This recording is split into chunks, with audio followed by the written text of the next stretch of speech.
Désolée François pour, il y a eu une erreur, d'enregistrement, c'est débuté. Désolée pour la mention. Problème.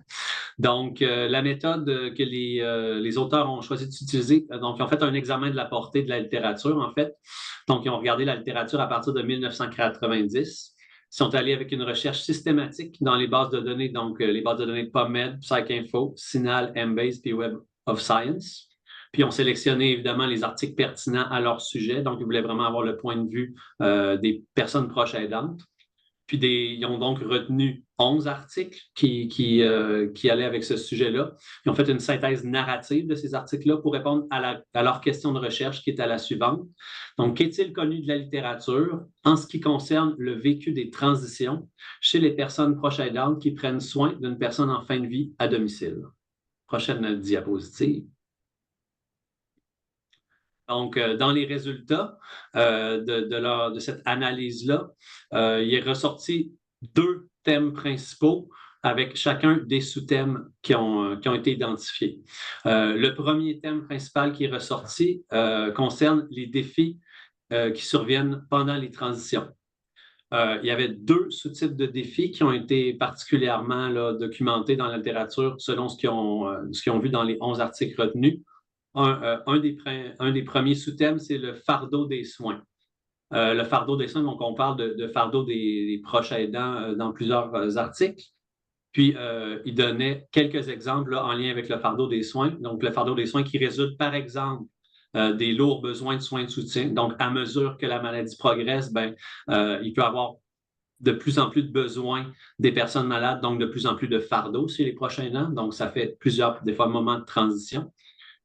Puis aussi, dans le fardeau des soins, il y avait d'autres, il n'y avait pas juste les besoins de soutien et de soins, mais aussi les responsabilités, donc les proches aidants qui avaient de plus en plus de responsabilités, et aussi des conflits. Donc, dans certains articles, il était relevé certaines périodes de conflits qui pouvaient ajouter au fardeau des soins. Le deuxième sous-thème par rapport à ce principal thème-là qui a été relevé aussi, c'est la lente disparition. C'est-à-dire que plus la maladie progresse, donc en lien avec la progression vers la fin de vie, la personne fit des changements. Donc, il y a des changements d'état physique. Donc, elle peut perdre, par exemple, l'autonomie, avoir besoin d'aide à manger, avoir besoin d'aide pour ses déplacements, avoir des changements physiques, mais il peut avoir aussi des changements comportementaux et même de personnalité. Donc, à mesure que la maladie progresse. Et puis ça, c'était un des défis qui était relevé dans la littérature, là, c'est cette lente disparition-là de la personne aidée, bref, pour les proches aidants. Prochaine diapo. Donc, le deuxième thème principal qui a été relevé dans la littérature concernait les stratégies d'adaptation. Puis les auteurs les ont classés en 3 sous-thèmes, 3 sous-types de stratégies. Le premier sous-type de stratégie qui a été relevé dans la littérature était en lien avec la recherche de sens. Donc, malgré les défis, donc les thèmes qui ont été dans le premier thème, bref, malgré les différents défis que pose l'approche à aidance, le fait de trouver un sens positif à ce qui se passe était une stratégie d'adaptation qui avait été relevée dans la littérature. Donc, la recherche de sens était intéressante pour ça. Ensuite, une des deuxièmes sous-types qui a été relevée dans la littérature, c'était la recherche de la normalité. Donc, malgré les différents changements dont on en a parlé dans le premier thème aussi, donc à mesure que la maladie progresse, à mesure que la fin de vie s'en vient, il y a différents changements, mais malgré ces changements-là, le fait d'essayer de maintenir une certaine stabilité ou une certaine normalité dans certains éléments de la vie permettait d'aider aussi à leur adaptation. Puis enfin, le troisième sous-thème qui a été relevé dans les stratégies d'adaptation était l'espoir. C'est-à-dire qu'à mesure que les transitions arrivent, à mesure que différentes étapes sont franchies vers la fin de vie, l'espoir, puis d'espérer finalement toujours le mieux à chaque nouvelle phase qui s'en vient, faisait partie des stratégies d'adaptation que les proches utilisaient. Prochaine diapositive. Donc, en conclusion, donc, si on regarde un petit peu ce que cette revue littérature-là leur a permis de voir, c'est que les connaissances actuelles au sujet du vécu des transitions chez les personnes proches aidantes en contexte de soins de vie à domicile sont limitées. Il y a peu de données sur les besoins, les attentes des personnes proches aidantes elles-mêmes lors des périodes de transition. Donc, donc c'est un manque dans la littérature. Puis il y a pas non plus, ils n'ont pas trouvé dans leur revue de littérature de données sur les aspects positifs vécus en lien avec la proche aidance, ou encore au niveau de faire des différences en fonction du niveau d'engagement des personnes proches aidantes. Donc, parce que la proche aidance, évidemment, là, une personne peut être très, très, très engagée, très impliquée auprès d'une personne, d'autres un peu moins, mais il n'y avait pas de différence dans ce qu'ils ont relevé dans la littérature par rapport à ça. Ils trouvaient que c'était à explorer. Donc, en conclusion, ils trouvaient que davantage de recherches sont nécessaires. Puis, les thèmes qu'ils ont identifiés pourraient éclairer une étude à venir qui pourrait explorer le phénomène des transitions vécues par les personnes proches aidantes pendant la période de fin de vie à domicile. Prochaine diapositive. Donc, dans leur conclusion, ils ont aussi relevé certaines implications pour la pratique que je tenais à souligner aussi, qui étaient intéressantes. Donc, premièrement, lorsque les personnes en fin de vie à domicile vivent des transitions, ben, on peut retenir que cela affecte aussi leurs proches aidants qui doivent mettre en place différentes stratégies pour s'adapter aux défis qui en découlent. Donc, de penser que lorsqu'il y a un moment de transition qui est vécu par une personne en fin de vie à domicile, ben, de se souvenir que c'est peut-être un bon moment finalement pour se soucier des proches aidants, puis d'implanter peut-être soit des nouveaux services ou des interventions à ce moment-là. Ensuite, justement, que les professionnels impliqués peuvent anticiper que les personnes proches aidantes auront des besoins lors des transitions, puis ainsi planifier les interventions à venir en conséquence. C'est un peu ça que je viens de dire. Puis que l'importance des interventions ou les actions qui permettent de maintenir une certaine normalité malgré les changements vécus dans les transitions peut être soulignée. Donc, une implication pour la pratique. Donc, malgré les défis que ça peut poser pour les proches aidants à domicile, d'accompagner une personne en fin de vie, mais d'essayer de trouver des stratégies avec eux pour maintenir une certaine normalité, peut-être dans la routine ou dans certaines choses. Ça peut être bénéfique puisque c'était une stratégie d'adaptation qui avait été notée là, dans la littérature, donc ça peut être intéressant. Puis, je tenais à noter aussi que ben, nous autres, à la Maison Michel Sarrazin, quelque chose que je trouvais qui était en lien aussi avec cet article-là, c'est qu'on a un nouveau service de répit à domicile qui est justement axé sur donner du répit aux proches aidants. Donc, la personne qui reçoit des services de ce service-là, c'est vraiment les proches aidants. Donc, c'était tout à fait en lien avec ça. Donc, j'ai trouvé que les conclusions étaient très intéressantes. Alors, ça fait le tour du résumé de cet article-là. Merci beaucoup, François. On vous invite, dans l'audience, s'il y en a qui ont des questions, à utiliser, la fonction questions et réponses. Quelqu'un demande, François, comment est-ce qu'on peut suggérer la normalité, en fait, ou faire le reflet de la normalité sans venir banaliser le vécu, tu sais, puis sans tenter de comment on fait ce parallèle-là aux proches aidants? Excellente question, mais je pense que dans maintenir une certaine normalité, donc le but n'est pas d'essayer de refléter puis de trouver de la normalité parce que c'est pas une situation normale, mais une certaine normalité, c'est-à-dire peut-être qu'il y a des choses dans la routine de la personne ou des choses qui sont importantes pour la personne malade ou pour ses proches, puis de pouvoir maintenir ces éléments-là. Là, je donne n'importe quel exemple, je sais pas moi, les déjeuners pour une personne, les déjeuners, c'est un moment vraiment important, puis il faut qu'ils prennent le temps de prendre leur déjeuner, faire leur café, l'odeur, mettre une petite musique. Donc, si c'était une routine qui était importante pour eux, la routine du déjeuner, ben, d'essayer de s'assurer que malgré les transitions, malgré qu'on doit rajouter des soins à domicile, on doit rajouter bon, de l'aide XY ou donner de la médication, faire des changements, aider la personne à se laver, ben, de s'assurer que, par exemple, pour cette personne-là, ben, les déjeuners soient encore un moment très important. Donc, il y a une certaine normalité, malgré tout, qui est maintenue. Puis, par exemple, comme je le disais, une personne qui est rendue, qui dort dans son salon, mais c'est sûr que c'est pas normal, mais il peut avoir quand même une routine de la journée, donc on se lève vers telle heure. Est-ce que, je sais pas, moi, par exemple, il écoutait telle émission de radio à chaque midi. Donc, voilà, donc des petites choses dans la normalité. Donc, il ne faut pas refléter aux gens, je pense, que, voyons, pourtant, il y a des choses normales, mais plutôt d'essayer de regarder qu'est-ce qu'ils peuvent continuer à faire, qu'ils faisaient avant, qui était important pour eux, malgré les changements. Très intéressant. Puis je me demandais si dans les résultats de l'article, est-ce que c'est quelque chose qui te surprenait par rapport à ta pratique? Est-ce que la recherche justement de sens, de normalité, d'espoir, c'est des choses que toi tu vois dans ta pratique? Ça venait confirmer ça ou tu t'attendais à voir d'autres résultats?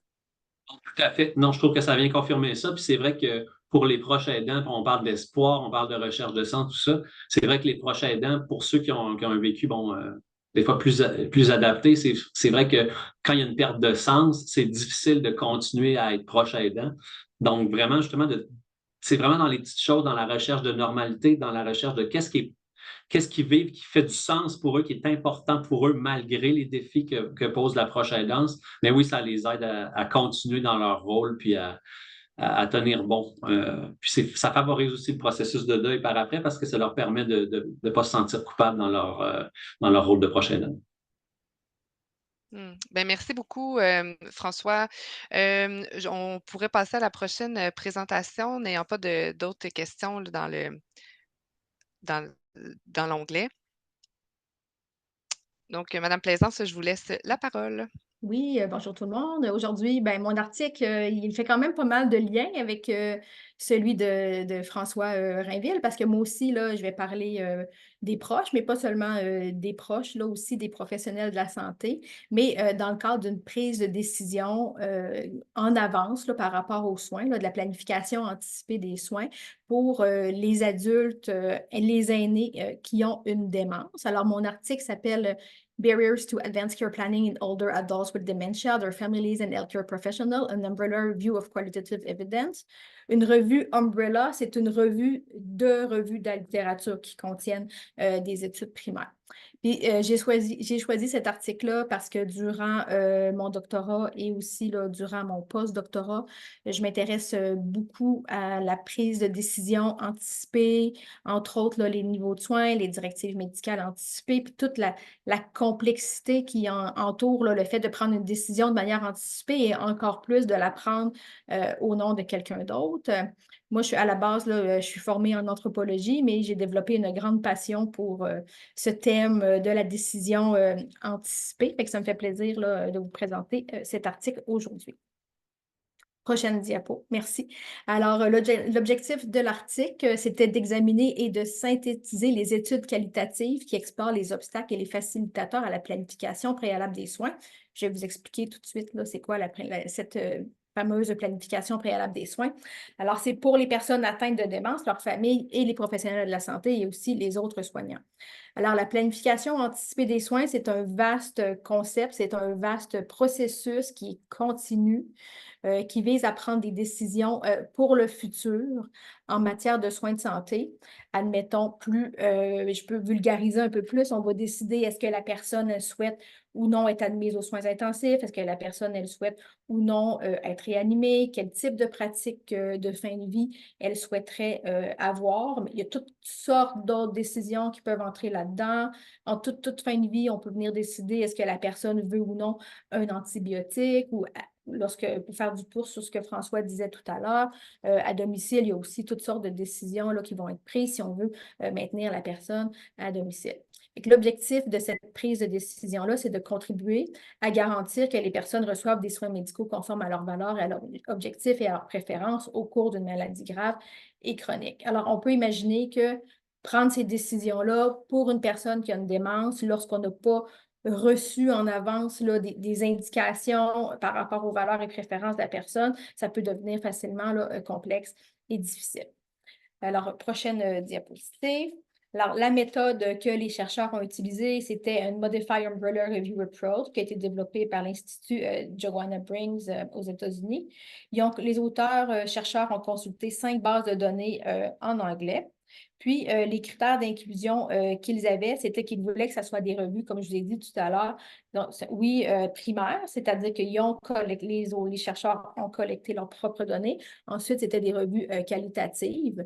Puis, il fallait que dans les articles, ils discutent des obstacles et des facilitateurs à la planification préalable des soins pour les personnes atteintes de démence, leurs familles et les professionnels de la santé. Il n'y avait pas de restrictions par rapport au milieu de soins au pays puis au type de démence.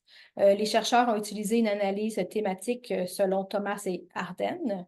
Puis, ils ont analysé la qualité des articles inclus en utilisant le JBI Assessment Checklist for Systematic Reviews. Prochaine diapo. Alors, au niveau des résultats, étonnamment, il y avait seulement, bon, peut-être pas étonnamment vu qu'ils ont juste inclus des revues de la littérature, mais il y avait seulement 4 revues qui ont été incluses.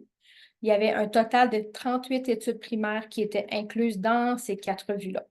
Sur les 4 revues incluses, il y en avait 2 qui parlaient des obstacles à la planification préalable des soins et des facilitateurs pour les parties prenantes, et incluant les familles, puis 2 autres qui discutaient uniquement des facilitateurs et barrières pour plutôt le décideur substitué. Ça, c'est la personne qui est appelée à prendre la décision au nom de la personne qui est rendue inapte. Alors, comme je vous ai dit tout à l'heure, là, ils ont étudié la qualité méthodologique des études, puis la qualité était modérée à élevée, d'un score de 6 à 10 sur 11, ce qui est quand même pas si mal là, pour des études qualitatives. Puis les auteurs ont fait une synthèse qui a donné lieu à 5 thèmes analytiques et 16 thèmes descriptifs. Par contre, ben, c'est peut-être une limite là, pour moi, à mon avis, de l'article. Par contre, l'article annonçait des barrières et des facilitateurs là, dans le titre et aussi là, dans l'abstract. Alors, il a fallu que je vienne extraire, à même les thèmes descriptifs que je suis venue extraire moi-même, là, les barrières et facilitateurs que je vais vous présenter à la prochaine diapositive. Fait que c'était pas évident, bref, le thème principal n'était pas évident à venir chercher dans l'article. Alors, au niveau, ben, on est rendu au résultat. Alors, les facilitateurs pour faciliter les discussions pour la planification préalable des soins là, à propos des personnes qui ont une démence. En fait, de manière générale, je ne vois pas beaucoup de différence avec les barrières et facilitateurs pour des personnes aptes. C'est un des constats que je peux faire.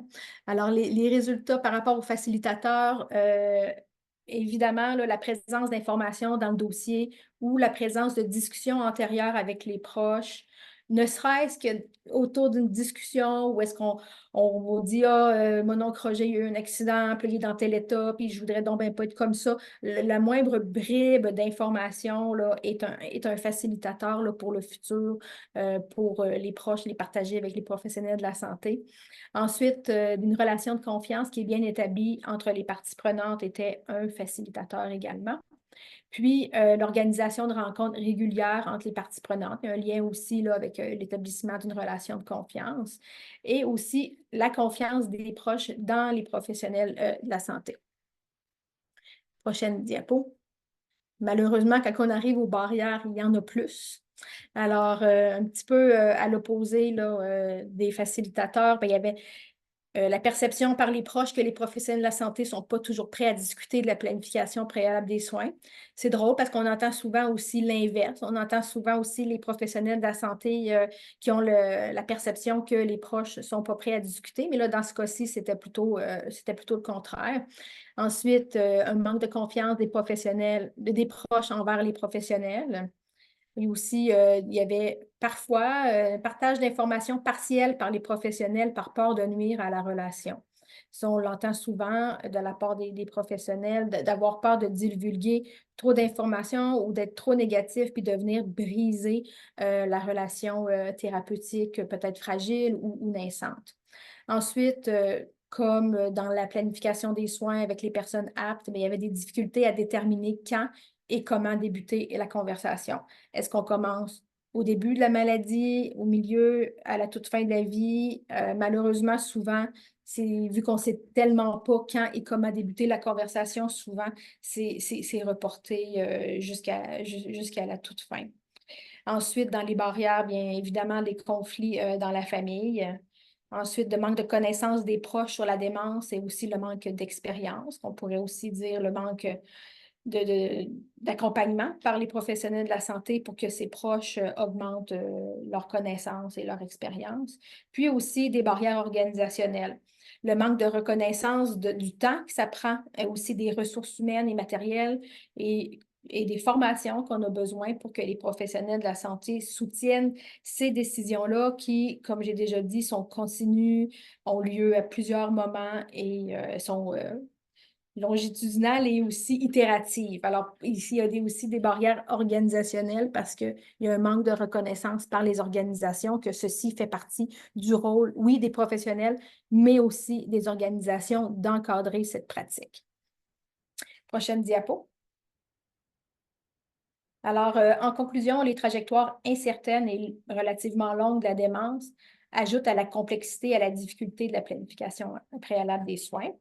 Les professionnels de la santé et les organisations, comme les CIS et CIUS au Québec, ne sont pas nécessairement préparés pour répondre aux préférences des personnes atteintes de démence en matière de soins de fin de vie. Puis, des stratégies globales sont nécessaires pour surmonter les obstacles complexes et interdépendants impliquant les professionnels de la santé et aussi pour surmonter les défis organisationnels et systémiques. Un défi systémique, par exemple, c'est le déni de la mort ou la difficulté qu'on a dans notre société là, à en parler. C'est une barrière qui est inhérente à toute planification anticipée des soins. Je pense qu'on est rendu aux questions et réponses. Oui. Bien, merci beaucoup. Très, très intéressant. Je ne vois pas de questions-réponses dans... ben, pas de réponse, mais de questions dans l'onglet. Si je peux me permettre, je te demanderais, c'est pas nécessairement écrit dans l'article, mais de ton expérience, est-ce que des fois, il peut être trop tôt pour amorcer la discussion? Tu sais? Moi, je pense pas. Personnellement, si c'est bien fait, non. Moi, à mon avis, ça fait partie des connaissances de base que toute personne devrait savoir que par défaut, on est considéré comme voulant toutes les manœuvres nécessaires pour nous maintenir en vie, puis qu'il y a certaines mesures, certains formulaires, certaines décisions qui peuvent être prises au cours de la vie pour restreindre là, le niveau de soins ou restreindre les interventions auxquelles on peut recevoir. Moi, je trouve qu'il n'est pas trop tôt, puis même si on attend trop tard, on peut réellement briser la relation thérapeutique ou quand c'est fait un petit peu tout croche avec pas les bons mots puis pas la bonne approche. Puis il y a des approches aujourd'hui là, de promotion de la santé en soins palliatifs qui indiquent même qu'on devrait faire cette sensibilisation-là dès l'école primaire aux enfants, parler du fait que oui, on est mortel, du fait qu'il y a des interventions, du fait qu'on a un système de santé qui est là pour nous guérir à tout prix. Fait on est de plus en plus dans des approches là, populationnelles où est-ce qu'on voit qu'il faut briser le tabou, puis on peut en parler même à des enfants. Là. Puis tout est dans la manière, par contre. Puis ça, on connaît très peu comment bien agir, par contre. Fait il y a quand même un risque inhérent si c'est mal fait. Oui. OK. Donc, le savoir-être est toujours, Oui, toujours aussi important, là. exactement. Excellent. Bien, merci beaucoup pour ce résumé. Madame Boutillier, ce sera maintenant votre tour. Oui, alors bonjour à tous, toutes. En fait, l'article que j'ai choisi, c'est un article, ben, j'aurais envie de dire intéressé. Ben, vous savez peut-être que le Québec est l'endroit au monde où il se pratique le plus d'aide médicale à mourir. Et ceci a questionné évidemment les autorités et la ministre Bélanger a décidé de lancer un concours pour qu'on étudie cette question, c'est-à-dire celle du recours à l'aide médicale à mourir. Alors, ce qui est intéressant dans l'article, c'est que les auteurs explorent 10 hypothèses pour un peu comprendre pourquoi, par exemple, le Canada a un taux beaucoup plus élevé que la Californie, alors que ce sont des pays qui ont une population à peu près de la même taille et aussi qui ont légalisé l'assistance à mourir à peu près au même moment. Alors, c'est un peu l'objectif de l'article. Ben, peut-être dire quelques mots que l'équipe dont je fais partie a remporté le concours pour étudier sur 3 ans le recours à l'aide médicale à mourir. Ariane fait partie de ce groupe et nous sommes une grande équipe de 75 personnes au total avec des étudiants, cliniciens, chercheurs. Alors, donc, voici pourquoi j'ai choisi cet article-là. Comme je vous dis, je le trouvais particulièrement intéressant, surtout les hypothèses. Alors, prochaine diapo. Donc, l'objectif de l'article, émettre des hypothèses à tester pour comprendre pourquoi, même si la Californie et le Canada ont légalisé l'aide à mourir en 2016 et ont des populations de taille similaire, seulement 853 décès médicalement assistés se sont produits en Californie en 2022 contre 13 241 au Canada. Il s'agit d'une différence de 15 fois dans l'utilisation de l'aide médicale à mourir. Il faut savoir qu'en Californie, on parle d'une assistance au suicide, alors qu'au Canada, on parle vraiment d'euthanasie, donc d'une forme active. Une forme active, ben, on a les deux, mais c'est ce qui est plus utilisé, donc une injection qui permet d'entraîner la mort pour soulager des souffrances intolérables. Donc, 10 hypothèses sont proposées et testées pour expliquer la différence entre la Californie et le Canada. Prochaine diapo. Donc, voici les hypothèses. La première, la connaissance du public de cette option. Hein? Est-ce que, par exemple, en Californie, on connaît moins ce recours-là qu'au Canada?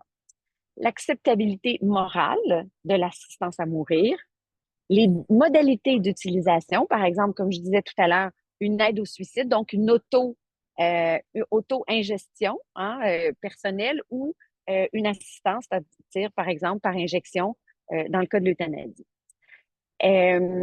L'hypothèse 4, l'acceptabilité personnelle, c'est-à-dire la volonté d'une personne de recourir ou non à cette option. La 5e hypothèse, la connaissance personnelle d'une personne ayant considéré ou utilisé l'aide médicale à mourir. L'hypothèse 6, la confiance en la capacité d'avoir accès à cette assistance à mourir. L'accès restreint par la loi à l'aide médicale à mourir, c'est-à-dire est-ce que la loi est plus permissive, restrictive, est-ce que ça va avoir un effet? Le nombre de praticiens d'assistance à mourir disponibles par habitant, le support institutionnel à l'assistance à mourir et l'accès aux soins palliatifs et aux maisons de soins palliatifs. Alors, ce sont les 10 hypothèses qu'explorent les auteurs dans leur recherche. Prochaine diapo. Donc, la méthode qui est utilisée, en fait, il y a 2 méthodes.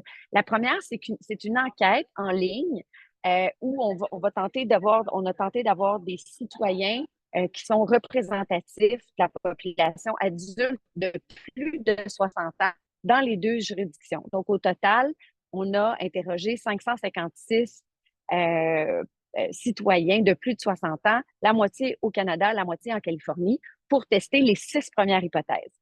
Pour les autres hypothèses, on a utilisé les données publiques existantes, notamment les lois et les différentes mesures de sauvegarde. Oh, j'ai fait une petite faute de frappe, qui a été réalisée, donc une analyse davantage sur les documents publics là, disponibles pour vérifier les 4 dernières hypothèses.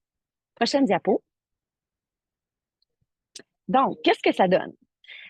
L'enquête, par sondage, elle a révélé aucune différence entre les participants de la Californie et du Canada dans l'acceptation morale de l'aide médicale à mourir ou dans la volonté de l'utiliser.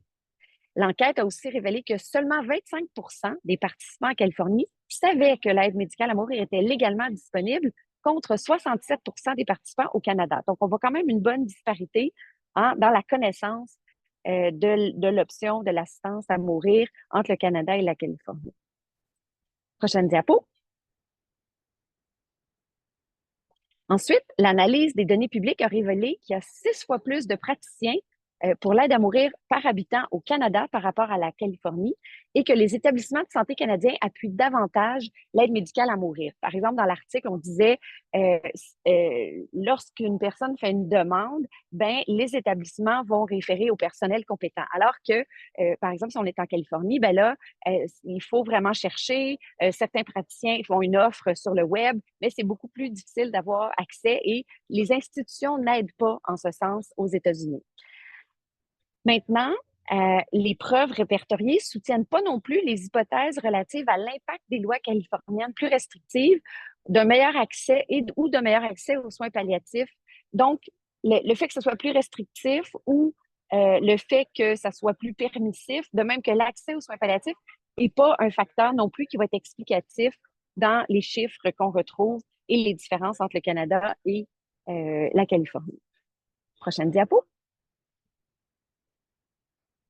Donc, la conclusion, sur les 10 hypothèses, il y en a 3 qui semblent être significatives et qui semblent vraiment avoir un impact sur le nombre de demandes d'aide médicale à mourir. Donc, bien que d'autres raisons peuvent contribuer à expliquer la différence dans l'utilisation de l'aide à mourir, celles qui ont eu qui semblent avoir un réel impact. Donc, un manque de sensibilisation des Californiens à l'aide à mourir. On a vu qu'il y avait une grande disparité. Un nombre inférieur de praticiens par habitant Donc, ça aussi, ça ferait une différence. Et un manque de soutien des établissements, ça peut réduire considérablement la capacité des résidents californiens à exercer leur autonomie lorsqu'ils font des choix de fin de vie et donc d'accéder à cette option-là. Alors, c'est les 3 hypothèses qui semblent avoir un impact là, sur les 10 qui ont été soumises au test là, par les chercheurs. Donc, voilà. Prochaine diapo, je crois qu'on a fini. Peut-être une dernière, oui. Donc, des facteurs comme l'acceptabilité morale perçue, la volonté d'envisager personnellement l'aide à mourir, la modalité d'administration, le caractère restrictif de la législation et la différence dans l'accès aux soins palliatifs ne semblent pas avoir d'impact. L'évolution des 2 juridictions pourra révéler d'autres facteurs qui influencent les choix de fin de vie faits par des populations apparemment similaires. Donc, on voit vraiment là, puis d'ailleurs, en ce qui a trait à l'accès aux soins palliatifs, il réfère à l'article de James Donner qui dit qu'en fait, c'est très souvent des gens qui ont déjà accès à des soins palliatifs qui, par ailleurs, ensuite vont demander l'aide médicale à mourir. Et dans les chiffres au Canada, on voit aussi là, qu'il y a un bon nombre de Canadiens qui ont eu accès à l'aide médicale à mourir qui avaient déjà des soins palliatifs. Et là, la question, quel type de soins palliatifs? Alors ça, c'est un autre débat peut-être pour une autre croquette scientifique. Alors voilà, merci. Merci beaucoup, Madame Boutillier. Très, très intéressant. On a des questions pour vous. En Californie, l'aide médicale à mourir est-elle gratuite ou bien payante? Bonne question. En fait, j'ai pas la réponse. On n'en parle pas dans l'article. Il faudrait que je fouille. C'est sûr qu'on est dans des systèmes de santé privés. Alors, je n'ai pas la réponse. Alors ici, effectivement, c'est gratuit. C'est remboursé par notre système universel. Il faudrait que je fasse des recherches. J'ai pas la réponse. C'est une très bonne question. On peut présumer effectivement que le système américain, ce sera payant, mais c'est très intéressant comme question. Autre question pour vous, comment les auteurs justifient-ils le fait d'avoir questionné uniquement des personnes de 60 ans et plus? Est-ce que c'était indiqué dans l'article? Oui, dans l'article, on en parle. On dit que c'est parce que la plupart des gens qui ont reçu l'aide médicale à mourir, c'est la strate d'âge. Les strates plus jeunes demandent beaucoup moins l'aide médicale à mourir, sont moins malades. Alors, pour ces raisons-là, là, c'est vraiment la strate 60 ans et plus qui a le plus recours là, dans les populations. Je pense que c'est dans les 90 là, de ces strates-là qui ont recours. Excellent, merci. Prochaine question. La différence entre l'acceptabilité morale versus personnelle, est-ce qu'il y a un grand écart? Est-ce que c'est bien expliqué dans l'article? C'est pas très bien expliqué dans l'article, mais ce que je peux comment la façon dont les auteurs le décrivent, c'est que, en fait, des fois, les gens peuvent dire, j'accepte que ce soit une option, mais là, il y a une différence entre la considérer pour moi-même. Voyez-vous, c'est Oui, l'accepter en absolu, mais après ça, la considérer pour de l'obtenir comme option pour nous-mêmes. Alors, c'est vraiment là la distinction. excellent, merci. Une autre question, pour faire un parallèle avec la présentation d'Ariane et l'aspect tabou de la mort et de la fin de vie, croyez-vous que la popularité grandissante de l'aide médicale à mourir au Québec peut être en partie en lien avec une méconnaissance des soins palliatifs et des options de gestion de la douleur?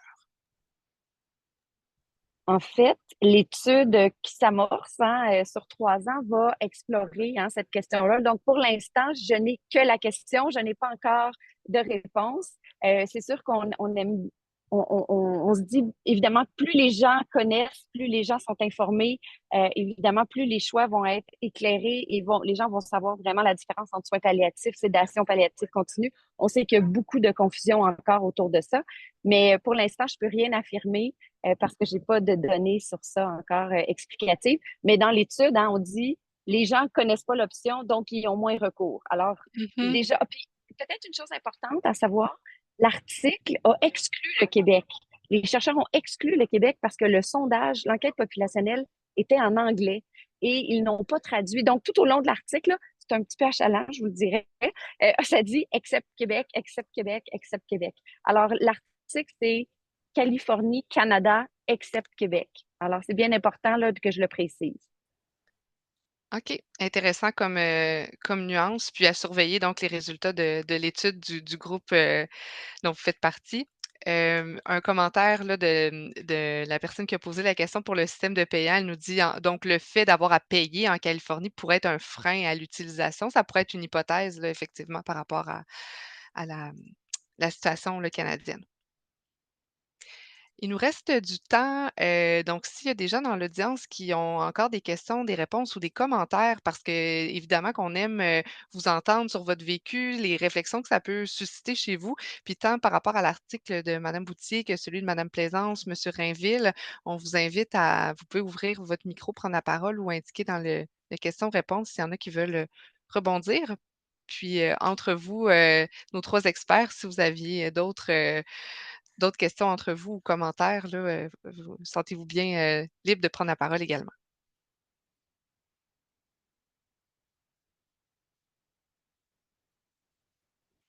Oui, Michel Morin. Ma question va peut-être être un peu banale. J'ai manqué un petit peu le début de la dernière présentation, mais je me demandais dans la comparaison, parce que pour chercher des explications à des différences dans des chiffres ou dans des taux qu'on compare, il faut avoir une certaine fiabilité derrière les chiffres. Je me demandais dans la façon dont la recension, dont le dénombrement de ce qu'on considère avoir été des morts attribuables à l'aide médicale à mourir ou au suicide assisté, est-ce qu'on est pas mal certain qu'on compare la même chose?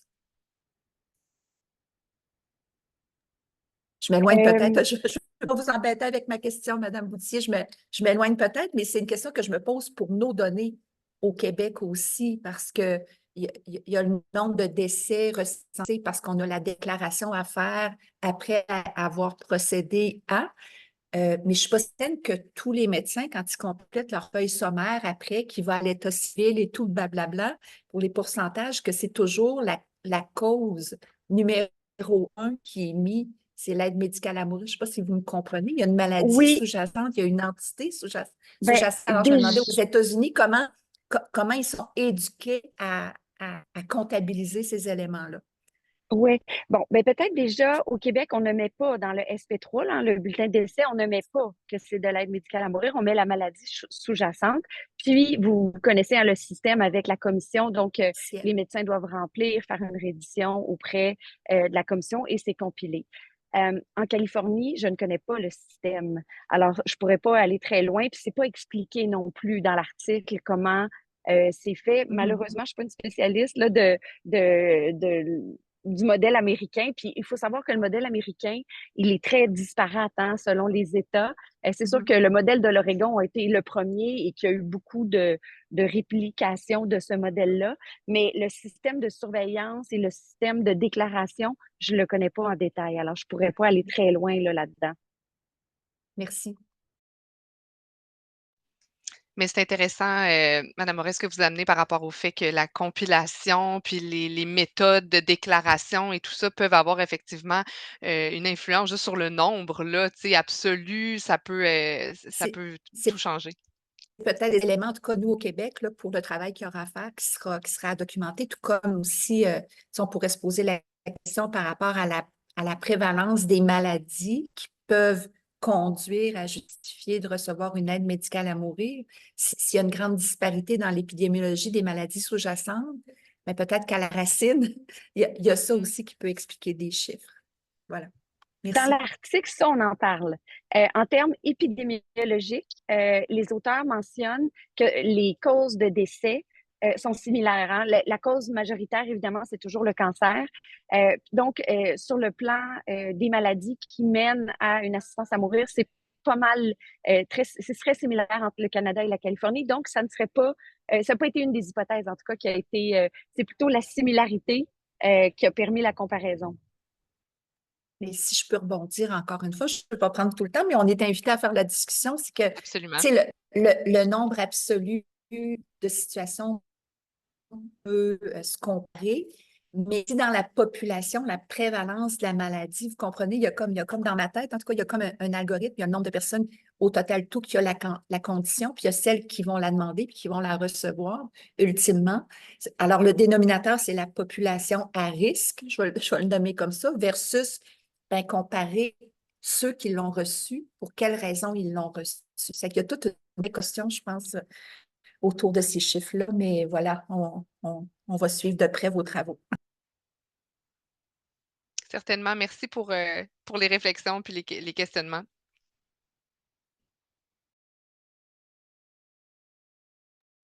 Moi, j'avais une question, encore Marie-Ève. Est-ce que les auteurs ont mis dans les limites là, le fait qu'ils n'avaient pas inclus le Québec et le Québec étant quand même un grand demandeur là, d'aide médicale à mourir? Au-delà du français, est-ce qu'ils ont justifié ou ils ont mis ça dans les limites? En fait, ils ne l'ont pas mis dans les limites. Ils le mettent vraiment tout au long de l'article. Tu sais, ils disent le sondage a été au Canada, except Québec, toujours en parenthèse. Donc, c'est comme ça que c'est présenté. Écoute, les limites de l'étude, là, je vais essayer de le regarder. Je l'avais laissé ouvert. Je vais essayer de voir qu'est-ce qu'ils ont mis là-dedans, là.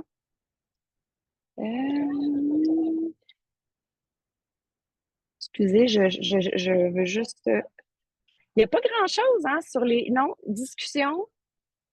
En fait, il n'y a pas une section limite de l'étude. Alors, c'est peut-être une limite de cette, de cette étude de ne pas avoir mis de limite.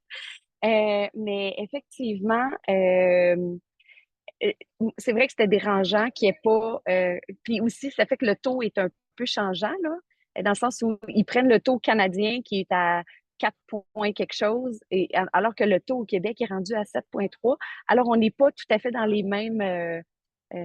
Donc, oui, c'est définitivement une limite, mais ils ne l'ont pas nommé dans l'article. Merci. Dans le chat, ma collègue a déposé le lien pour notre SurveyMonkey, un petit questionnaire d'appréciation par rapport à notre session de croquet. Donc, on vous invite, s'il vous plaît, à aller le compléter après la session. Vos préoccupations sont toujours puis vos commentaires sont toujours très importants pour nous. Est-ce qu'il y en a qui auraient des dernières questions ou commentaires pour nos experts invités?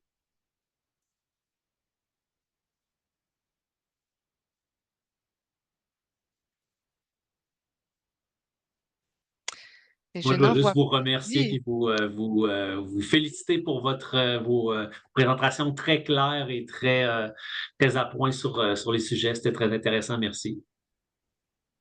Merci à vous. Merci aux présentateurs. Merci aux participants et aux organisateurs. Oui, c'était très bien organisé. Merci. Puis bravo Marie-Ève et François aussi pour vos présentations.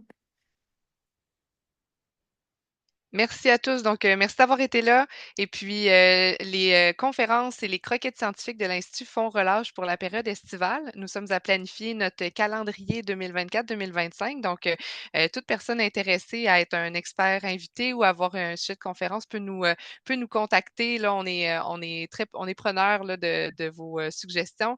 Et puis, on vous tient au courant. Là, le calendrier 2024-2025 sera publié sur notre site web. Donc, restez à l'affût là, pour nos activités qui vont reprendre en septembre. Merci à tous. Bonne fin de journée.